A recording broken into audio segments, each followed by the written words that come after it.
Hello people, welcome to global cuisine. Wow ఏమి రుచి. నేను మీ హరీష్. చక్కగా కరేబియన్ స్టైల్ డిషెస్ అన్నింటినీ కూడా ట్రై చేస్తున్నాం కదా ఈ వారం అంతా కూడా. ఈరోజు కూడా కరేబియన్ స్టైల్ డిషెస్లో ఒక చక్కటి డిష్ని మీకోసం తీసుకొచ్చేసాను. ఎప్పుడైనా సరే మన స్టైల్లోనే కొద్దిగా వేరియేషన్స్ తోటి ఒక డిఫరెంట్ ఫ్లేవర్ని ట్రై చేస్తూ ఉంటే ఆ ఆనందం చాలా డిఫరెంట్గా ఉంటుంది. అదేవిధంగా ఈరోజు మీకోసం చక్కటి ఒక స్కీవర్ డిష్ని పరిచయం చేద్దాం అనుకుంటున్నాను. ఇప్పుడు మనం చేసుకోబోతున్న ఆ డిష్ పేరు జర్క్ చికెన్ కబాబ్. ఈ జర్క్ చికెన్ కబాబ్కి కావాల్సిన ఇంగ్రీడియంట్స్ చాలా చాలా చాలా సింపుల్. ఇక్కడ చూస్తున్నారు కదా, చికెన్ మనం క్యూబ్స్ లాగా పెట్టుకున్నాము. ఇది కబాబ్ ఐటమ్ కాబట్టి స్కీవర్స్ లాగా స్క్యూ చేసుకొని కబాబ్ చేసుకుంటున్నాం కాబట్టి ఈ సైజులో కట్ చేసి పెట్టుకున్నాం. అలాగే ఒక ఉల్లిపాయ. ఇక్కడ చూసినట్లయితే మెయిన్ ఇంగ్రీడియంట్ ఇదే. ఇది జర్క్ అంటారు. ఈ జర్క్ అనేది ఏంటంటే దీంట్లో మన మొత్తం గరం మసాలాలు ఏవేవైతే ఉంటాయో ఆ గరం మసాలాలు మొత్తం ఉంటాయి. దాంతో పాటుగా దీంట్లో బేసిక్గా థైమ్ ఉంటుంది. దాంతో పాటుగానే జింజర్ గార్లిక్ ఉంటుంది, డ్రై జింజర్ గార్లిక్ అంటాం కదా, అది ఉంటుంది. బ్రౌన్ షుగర్ ఉంటుంది. దాంతో పాటుగానే నట్మెగ్ ఉంటుంది. దాంతో పాటుగానే బానెట్ పెప్పర్ కూడా ఉంటుంది అనమాట. ఈ మొత్తం ఇంగ్రీడియంట్స్ తోటి తయారు చేసుకున్నదే ఈ జర్క్. ముఖ్యంగా చూసుకున్నట్లయితే ఎందుకు దీనికి ఆ పేరు వచ్చింది, ఇంత సింపుల్ ఇంగ్రీడియంట్స్తో మనం ఏం డిష్ తయారు చేసుకుంటాం అనడానికి ఏంటంటే ప్రధానంగా జర్క్ అనేది చాలా చాలా ఇంపార్టెంట్. ఎప్పుడైతే మనము ఇలాంటి కరేబియన్ డిషెస్ని ట్రై చేస్తూ ఉంటామో కరేబియన్ స్టైల్లో జర్క్ అనేది చాలా ఇంపార్టెంట్ అనమాట. జర్క్ రెండు స్టైల్స్లో వాడుతూ ఉంటారు వాళ్ళు. ఎనీవే వాటి గురించి కూడా మనం మాట్లాడుకుందాం. మనం స్పైసెస్ స్టైల్లో వాడుతున్నాము. వాళ్ళ దగ్గర జర్క్కి సంబంధించి మామూలు వేరే స్టైల్లో కూడా యూస్ చేస్తూ ఉంటారనమాట. అంటే జ్యూసీ టైప్లో ఉన్నట్లుగా లిక్విడ్స్ కూడా యూస్ చేస్తారు. అట్లాంటి డిష్ని కూడా మనం తయారు చేసుకోవచ్చు ఎప్పుడైనా కూడా కావాలంటే. బట్ మనం ఇప్పుడు పౌడర్తో తయారు చేస్తున్నాం. సో దీంతో పాటుగానే మనకు స్క్యూ చేయడానికి సరిపోయే విధంగానే స్కీవర్స్ ఉన్నాయి. మనం వుడెన్ స్కీవర్స్ యూస్ చేస్తున్నాము. దీని స్టెప్ బై స్టెప్ ప్రాసెస్ ఏ విధంగా చేస్తామనేది చూసుకుందాం. సింపుల్గా ఒక మ్యారినేట్ తయారు చేసుకుందాం. ఎనీవే సాల్ట్ అండ్ పెప్పర్ ఎలాగో యూస్ చేస్తాం కాబట్టి కొద్దిగంత సాల్ట్, అలాగే పెప్పర్ కాస్త ఎక్కువే కావాలి, ఎందుకంటే మళ్ళీ ఎక్కడ మనము వేరే స్పైస్ వాడట్లేదు కాబట్టి కాస్తంత ఎక్కువే పెప్పర్ వాడుకుంటున్నాను. Pepper and jerk.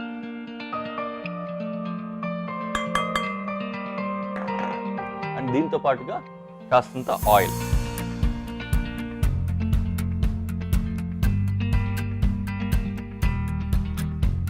సో ఈ మిశ్రమాన్ని మంచిగా రుద్దేసుకొని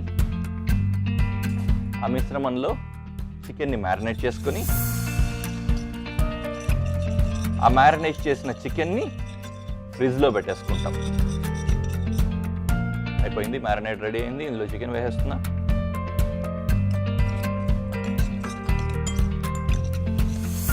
సో ఇది మ్యారినేట్ అయ్యేందుకోసం తీసుకెళ్ళి రెఫ్రిజిరేటర్లో పెట్టేద్దాం. చేయి పెట్టి నీట్గా ముద్దగా వచ్చేలాగా దానికి బాగా పట్టేలాగా అద్దుకుంటే మరీ మంచిది. చేసుకోండి.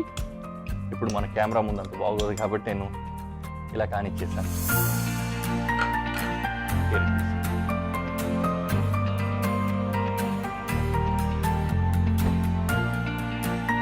హాఫ్ అన్ అవర్ నుంచి 1 అవర్ వరకు ఆ విధంగా మ్యారినేట్ అవనిద్దాం. ఈలోపు మిగిలినవి ఏమైనా ఉంటే వాటిని కట్ చేసుకుందాం. వాటితో పాటుగానే మనం కొన్ని గ్రీన్స్ యూస్ చేద్దాం అనుకున్నాం కదా. గ్రిల్ ఓన్లీ చికెన్ పెడితే బాగోదు, దానికి ఏదో ఒకటి కాంప్లిమెంట్ అవుతూ బాగుంటుంటే బాగుంటుందని ఆల్రెడీ ఇదివరకు కూడా చాలాసార్లు మాట్లాడుకున్నాం. అదే క్రమంలో బెల్ పెప్పర్స్ కట్ చేసుకున్నాం. చిన్న చిన్న పీసులు 2 స్కీవర్స్ పెట్టుకున్నాం కదా మనం. ఆ 2 స్కీవర్స్కి సరిపోయే విధంగా ఉంచుకుందాం దీన్ని. అండ్ కలర్ఫుల్గా కూడా ఉండాలి కాబట్టి 3 రకాల బెల్ పెప్పర్స్ని నేను తీసుకున్నా.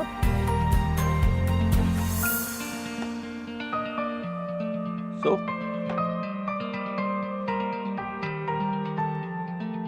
చికెన్ ఏ సైజులో ఉందో ఇంచుమించు ఆ సైజులోనే బెల్ పెప్పర్స్ వచ్చేలాగా తయారు చేసుకోవాలి. కొంచెం పెద్దదైందనుకోండి, స్క్యూ చేసేటప్పుడు ఏమవుతుందంటే చికెన్ని ల్యాండ్ అవ్వకుండా ఇది పైకి లేపి పెట్టేసుకుంటుంది స్టాండ్ లాగా. కాబట్టి ఆ విధంగా అవ్వకుండా జాగ్రత్త పడాలి ముందుగానే.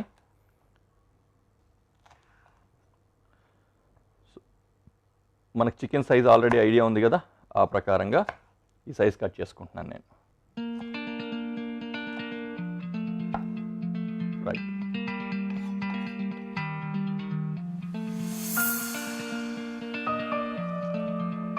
అదేవిధంగా గ్రీన్ అండ్ రెడ్ కూడా కట్ చేసుకుంటాం.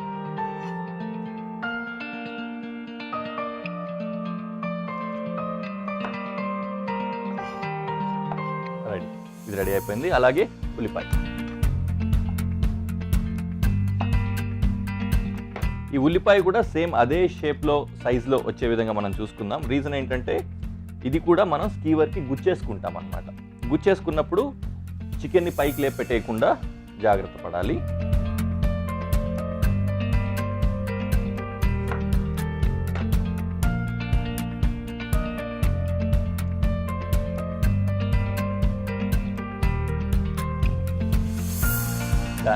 ఈ పని మొత్తం అయిపోయింది.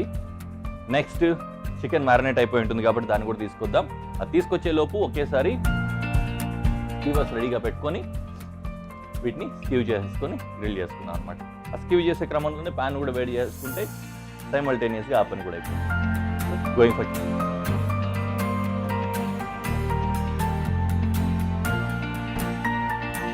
యమ్మీ యమ్మీ. నేను పని చేస్తాను, ఇక చేయి పెట్టక తప్పదు కాబట్టి పెట్టేస్తాను. మోర్ ఓవర్ ఇవి కూడా మరి అలాగే ఉంటే బాగోదు కాబట్టి వాటికి కూడా ఆ ఉప్పు కారం అవి పట్టాలి కాబట్టి వాటిని తీసి దాంట్లో వేసి మిక్స్ చేసుకుంటాను. మరి చికెన్ మ్యారినేట్ అయినంత టైం ఇవి మ్యారినేట్ అవ్వాల్సిన అవసరం లేదు కాబట్టి ఇవి ఇప్పుడు వేసుకున్నా కూడా చాలు.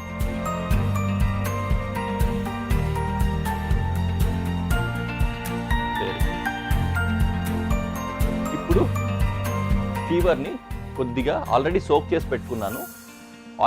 వాటర్లో సోక్ చేసుకుంటాము కొద్దిగా మెత్తబడడానికి. పైగా కాల్చేటప్పుడు కూడా ఇవి తొందరగా కాలిపోకుండా ఉండడానికి కూడా ఉపయోగపడుతుంది అన్నమాట. సో ఒక్కొక్క పీస్ తీసుకొని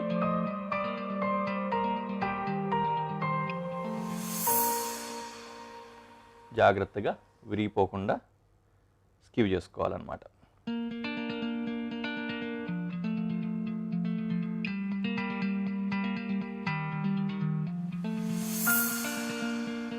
దీంట్లో ఒకటి ముందు ఒకటి వెనక దాని గురించి పెద్ద పట్టింపేం లేదు. ఒకసారి కొద్దిగా చికెన్ అలాగే కొన్ని బెల్ పెప్పర్స్ ఇట్లా 1 by 1 పెట్టేసుకొని వెళ్ళిపోవడం.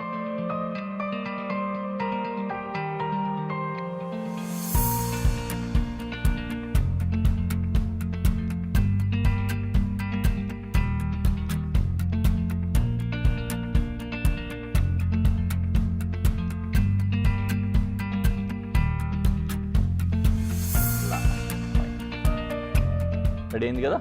సో దీన్ని ఇలా పెట్టుకుందాం. ఇంకో దాన్ని రెడీ చేసుకుందాం. ఇది రెడీ అయ్యేలోపు నాకు కక్కుర్తి ఐడియా ఒకటి వచ్చింది.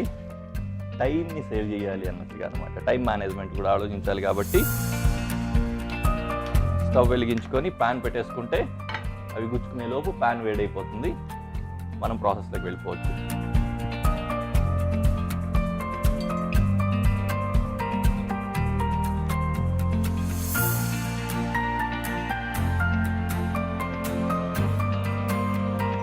పెద్దగా ఉన్న తర్వాత ప్రాబ్లం అవ్వకుండా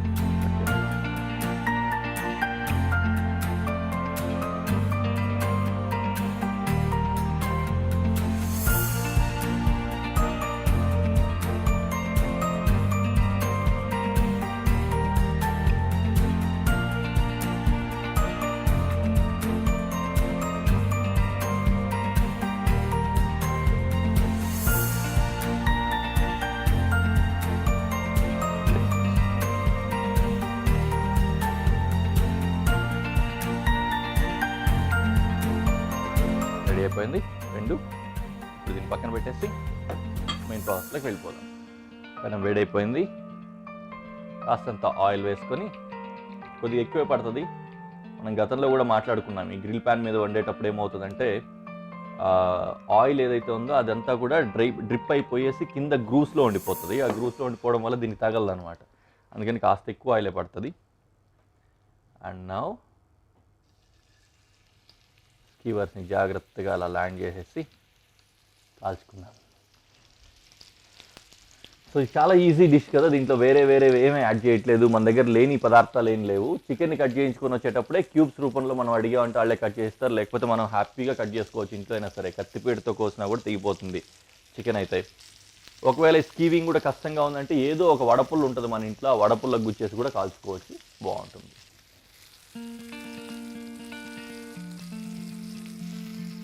చక్కగా అలా అవుతూ ఉంది. పనిలో పనిగా మనం ఏం చేయొచ్చు అంటే ఇప్పుడు ఈ మ్యారినేట్ కొద్దిగా మిగిలింది కూడా కదా, ఈ మ్యారినేట్ కూడా కలుస్తుంది అన్న ఉద్దేశంతో దానికి యాక్చువల్గా బ్రషింగ్ చేయాల్సి వస్తుంది. ఇన్ కేస్ మీరు కనుక బటర్ ఇష్టపడతారు, బటర్ ఓకే అనుకున్నట్లయితే బటర్ కూడా యూస్ చేసుకోవచ్చు. లేదంటే ఆయిల్ని తీసుకొని దానికి బ్రషింగ్ చేయాలన్నమాట. చక్కగా దీన్ని కలుపుకొని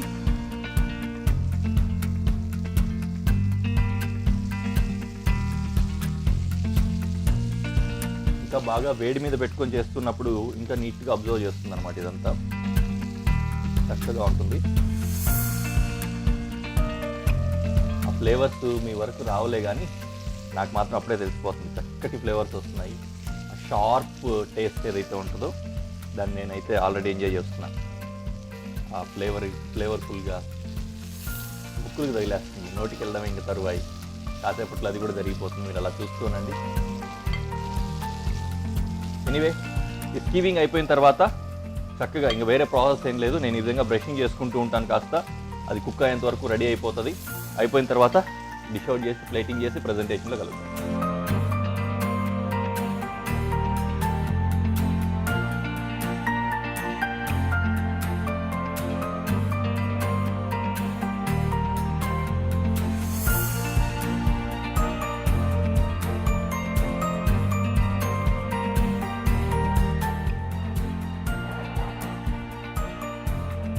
again winner chicken dinner. Yeah, ఇవి అటువైపు నుంచి తీయాల్సింది, బట్ ఓకే, ఇటువైపు చికెన్ ముక్క నాకు బాగా నచ్చింది.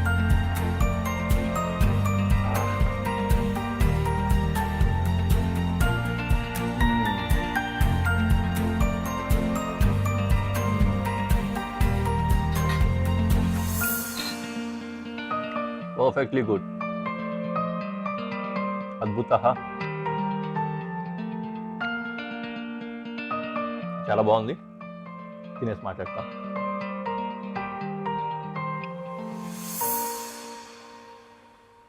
చాలా చక్కగా మొత్తం ఆ ఫ్లేవర్స్ అంతా వచ్చేసాయి. స్పైసెస్ అన్నీ కూడా గ్రైండ్ చేసి వేసేసాం కదా, అవన్నీ కూడా చాలా చక్కగా వాటన్నింటికి కూడా పట్టేసి అద్భుతంగా ఉంది. ఖచ్చితంగా మీరు కూడా ట్రై చేయండి. మరో అందమైన అద్భుతమైన డిష్ని నేను మీకోసం పరిచయం చేద్దాం అనుకుంటున్నాను. చాలా చక్కటిది, వెజిటేరియన్ది, నిజంగా అద్భుతంగా ఉంటుందన్నమాట. ఎక్కువ కారం లేదు, అట్లని స్వీట్ కాదు, చాలా అద్భుతంగా మంచి డిష్ అవుతుంది. ప్రతి ఒక్కరు ఇష్టపడేదే అవుతుంది, వెరైటీగా కూడా ఉంటుంది. కాబట్టి మిస్ అవ్వకుండా మీరందరూ తయారు చేసుకోండి. ఎనీవే, మనం తయారు చేసుకోబోతున్న ఆ అద్భుతమైన డిష్ పేరు బనానా రమ్ ఫ్రిటర్స్. ఈ బనానా రిమ్ ఫ్రిటర్స్కి కావాల్సిన ఇంగ్రీడియంట్స్ ఒకసారి చూసినట్టయితే బేకింగ్ సోడా కావాలి, కొద్దిగా తీసుకున్నాం. అలాగే ఫ్లోర్, ఆల్ పర్పస్ ఫ్లోర్, లేకపోతే మైదా పిండి యూస్ చేస్తున్నాము, అదే ఇక్కడ కూడా ఉంది. ఒక గుడ్డు కావాలి, దాని తర్వాత సినమన్ అంటాం కదా, దాల్చిన చెక్క కొద్దిగా. లెమన్ కావాలి, కానీ లెమన్ని మనం యూస్ చేయము, లెమన్ జస్ట్ మాత్రమే కావాలి, కాబట్టి హోల్ లెమన్ తీసుకున్నాను ప్రస్తుతానికి. అలాగే రమ్ కావాలి, నేను వైట్ రమ్ యూస్ చేస్తున్నాను ఇక్కడ. అండ్ దాంతోపాటుగానే ఐసింగ్ షుగర్ యూస్ చేస్తున్నాము. సింపుల్గా పంచదారని పొడి కొట్టి పెట్టుకున్నా కూడా అదే అవుతుంది, కాబట్టి మీరేం కంగారు పడాల్సిన అవసరం లేదు, అనుమానించాల్సిన అవసరం లేదు. ఆయిల్ కొద్దిగా ఎక్కువ కావాలి, ఎందుకంటే మనం చేస్తుంది డీప్ ఫ్రై ఐటమ్ కాబట్టి కొద్దిగా ఆయిల్ కావాలి. దాంతోపాటుగానే మనకు కావాల్సినట్లుగా షుగర్ ఇంకా పెప్పర్ కూడా కావాలంటే యూస్ చేసుకోవచ్చు, దాన్ని బట్టి చూస్తున్నాను. అండ్ పాత్ర పెట్టుకొని ఆయిల్ కూడా కావాల్సి వస్తుంది అనమాట. ఫస్ట్ వీటన్నింటిని కూడా మనం మిక్స్ చేసుకోవాలి. మిక్స్ చేసుకున్న తర్వాత ఆయిల్ కూడా కావాలి. ఆయిల్ కొద్దిగా పెద్ద మొత్తంలో వేడవ్వాలి, కాబట్టి నేను ముందుగానే స్టవ్ వెలిగించుకొని ఆయిల్ని వేడి చేసుకుంటూ ఉంటాను. ప్యారలల్గా ఆ ప్రాసెస్ అయ్యేలోపు ఇది వేడైపోతుంది అనమాట.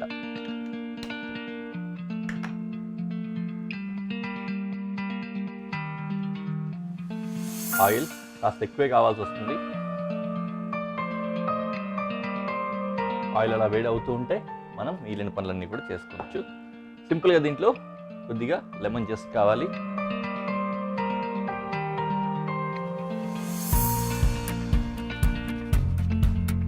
మొత్తం లెమన్ వచ్చేసే విధంగా చేసుకుందాం, ఎందుకంటే ఆ ఫ్లేవర్ చాలా తక్కువగానే ఉంటుంది కాబట్టి.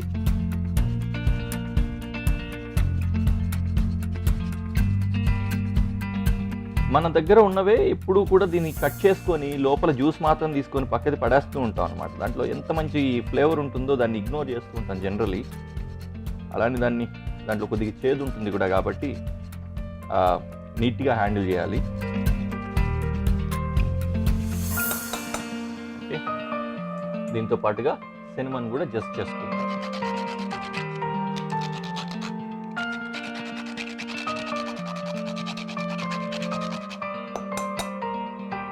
లేదంటే మన దగ్గర పౌడర్ ఉన్నా కూడా కొద్దిగా సినమన్ పౌడర్ వేసుకున్నా కూడా సరిపోతుంది అనమాట.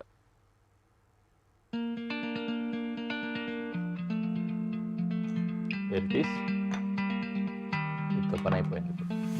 And now baking soda, icing sugar, floor,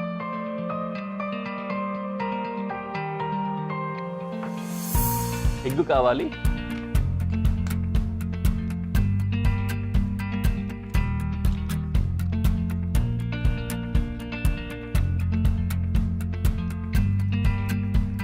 మనం వేసుకుంటున్న క్వాంటిటీని బట్టి మొత్తం ఎగ్ కావాలంటే మొత్తం ఎగ్ కూడా వాడుకోవచ్చు. బట్ నేనైతే ఇక్కడ హాఫే వాడుతున్నాను, ఎందుకంటే చాలా తక్కువ క్వాంటిటీనే చేస్తున్నాం కదా ఇప్పుడు షో కోసం. అందుకని మొత్తం బిగ్ చేసి, ఎందుకన్నా మంచిది మొత్తం ఫ్లోర్ కాకుండా కొద్దిగా తీసి ఉంచుకొని కన్సిస్టెన్సీ కోసం మనకు కావాల్సిన విధంగా చేసుకోవాలన్నమాట. ఇదేంటంటే మరీ మెత్తగా అయిపోకూడదు, అలా అని మళ్ళీ చపాతీ పిండిలాగా గట్టిగా కూడా ఉండకూడదు, మధ్యలో ఉండాలన్నమాట. మనం జంతికలు చేయడానికి వాటికి ఉంటుంది కదా, ఇంచుమించు ఆ కన్సిస్టెన్సీ రావాలి, ఆ విధంగా చేసుకుందాం.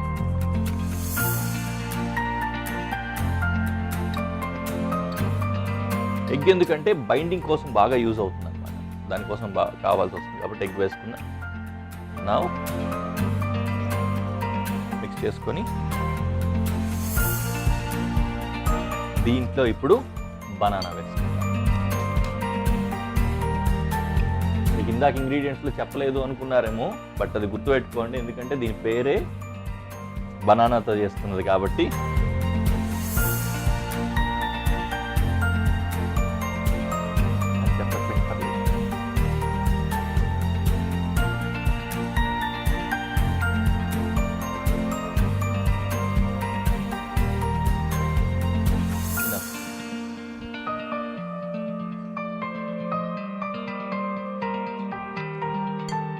లాభం లేదండి, చేపెట్టేయాల్సిందే.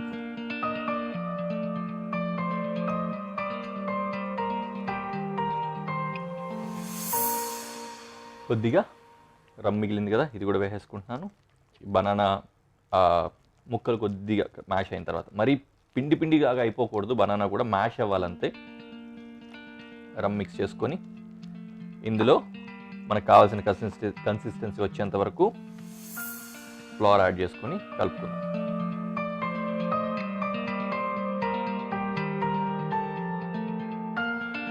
సో మనకు కావాల్సిన కన్సిస్టెన్సీ వచ్చేంత వరకు ఫ్లోర్ యాడ్ చేసుకొని కలుపుకుంటూ ఉందాం.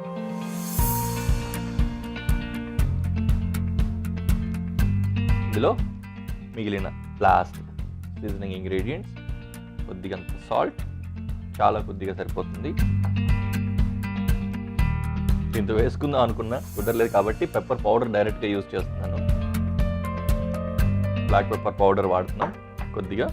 అండ్ ఇంకా కూడా బాగా స్మూత్ వచ్చింది, ఇంకా టైట్ రావాలి కాబట్టి ఇంకా కాస్తంత ఎక్కువ ఫ్లోర్ యాడ్ చేస్తున్నాను.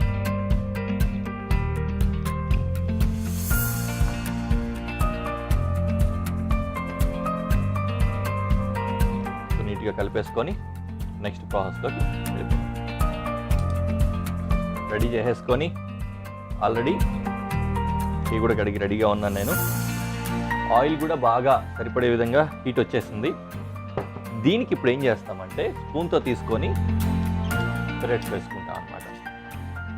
ఎందుకన్నా మంచిది, కాస్తంత గ్రీజింగ్ చేసుకుంటాను నేను.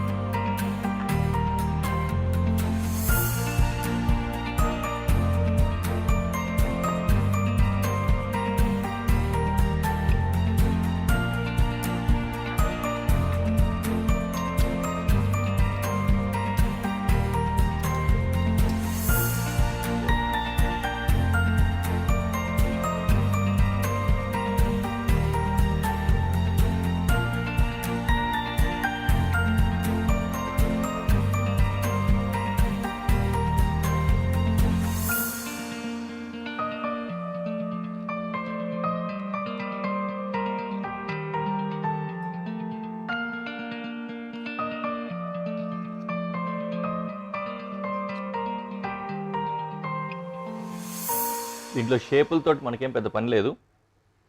ఇంకాస్త కన్సిస్టెన్సీ టైట్గా కనుక వస్తే ఇంకొంచెం బెటర్ షేప్ వస్తుంది అనమాట. బట్ కొద్దిగా జారుగా చేశాను నేను. మీరు చేసుకునేటప్పుడు ఇంకొద్ది టైట్గా కూడా చేసుకోండి.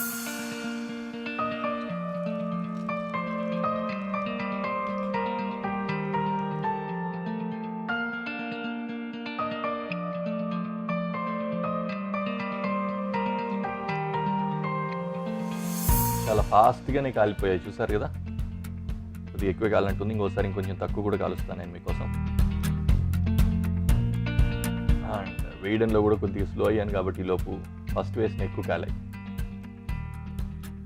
ఇలా పెట్టుకొని రెండో వాయి ఒకసారి కాల్చుకోండి.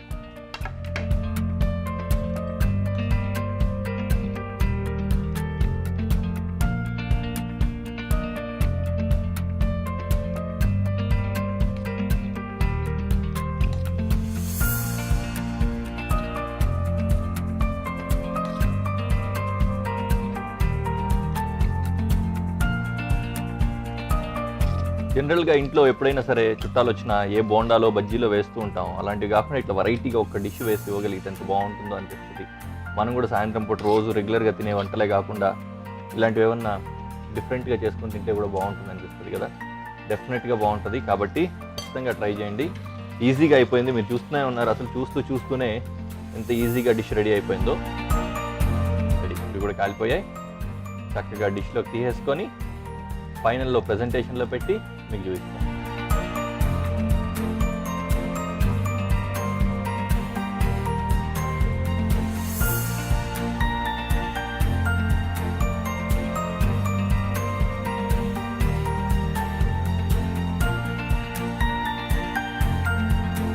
నచ్చిందా? బాగుందా? నాకైతే చాలా చాలా నచ్చింది. ఆఖరి ఘట్టం, రుచి చూడు.